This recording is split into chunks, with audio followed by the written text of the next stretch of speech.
नृसिंहवाडीमधील श्री दत्त मंदिरात यंदाच्या मोसमातील पहिला दक्षिणद्वार सोहळा आज पहाटे 3:30 भक्तिमय वातावरणात संपन्न झाला। कृष्णा नदीच्या वाढत्या पाणी पातळीमुळे श्रींच्या चरणकमलांवर कृष्णामाईचं आगमन होताच हजारो भाविकांनी दिगंबरा दिगंबरा श्रीपाद वल्लभ दिगंबराचा अखंड जयघोष करत सोहळ्याचा लाभ घेतला। या पवित्र सोहळ्याचं दर्शन आणि स्नान पर्वणीचा लाभ घेण्यासाठी पहाटेपासूनच भाविकांनी मंदिर परिसरात मोठी गर्दी केली होती।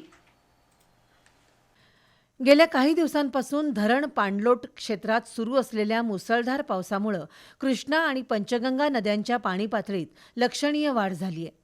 सोमवारी श्री दत्त मंदिरासमोर कृष्णा नदीचं पाणी पोचल्यानंतर दक्षिणद्वार सोहळा कधी होतो याकडे दत्तभक्तांचं लक्ष लागलं होतं। आज मंगळवारी पहाटे 3:30 कृष्णामाईचं पाणी श्री दत्तांच्या चरणकमलावर पोहोचून दक्षिणद्वारातून बाहेर पडल्यानं या मोसमातील पहिला दक्षिणद्वार सोहळा संपन्न झाला। भेटी लागी जीवा या अभंगातील भावार्थ प्रत्यक्ष अनुभवण्याचा आनंद यावेळी भाविकांनी घेतला। मंदिरात पाणी आल्यानं श्रींची उत्सव मूर्ती दर्शनासाठी नारायणस्वामी मठात ठेवण्यात आली आहे। या सोहळ्यासाठी दत्त देवस्थानच्या वतीनं नियोजन केल्याचं अध्यक्ष गुंडो पुजारी यांनी सांगितलं। पहिला दक्षिणद्वार सोहळा आज पहाटे 3:30 वाजता या ठिकाणी झालेला आहे।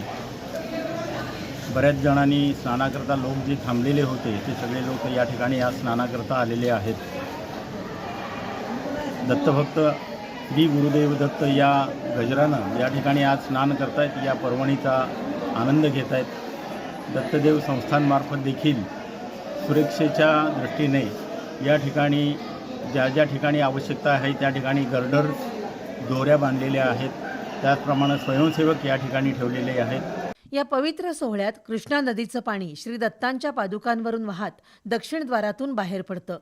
श्रींच्या चरणस्पर्शानं पावन झालेल्या या जलात स्नान केल्यास पुण्यप्राप्ती होते अशी भाविकांची श्रद्धा आहे। त्यामुळे पहाटेपासूनच स्नानासाठी आणि श्रींच्या दर्शनासाठी भाविकांच्या रांगा लागल्या होत्या।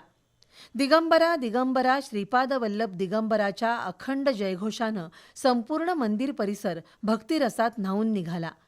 या पावसाळी मोसमातील पहिल्या दक्षिणद्वार सोहळ्यामुळे नृसिंहवाडी नगरीत उत्साहाचं आणि भक्तिमय वातावरण निर्माण झाले।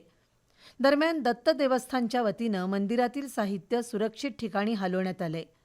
सोहळ्यासाठी येणाऱ्या भाविकांच्या सुरक्षेच्या दृष्टीनं उपाययोजना करण्यात आल्या आहेत। लाखो भाविकांचे श्रद्धास्थान असणाऱ्या नरसिंहवाडी येथील दत्त मंदिरात आज पहाटे 3 वाजता चालू मोसमातला दक्षिणद्वार सोहळा संपन्न झालेला आहे।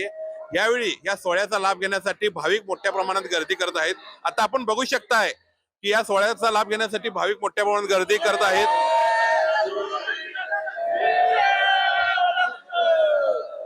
एकंदरीत गेल्या महिन्यात जून महिन्यात झालेला दक्षिणद्वार सोहळा आज जुलै महिन्यात झालेला आहे।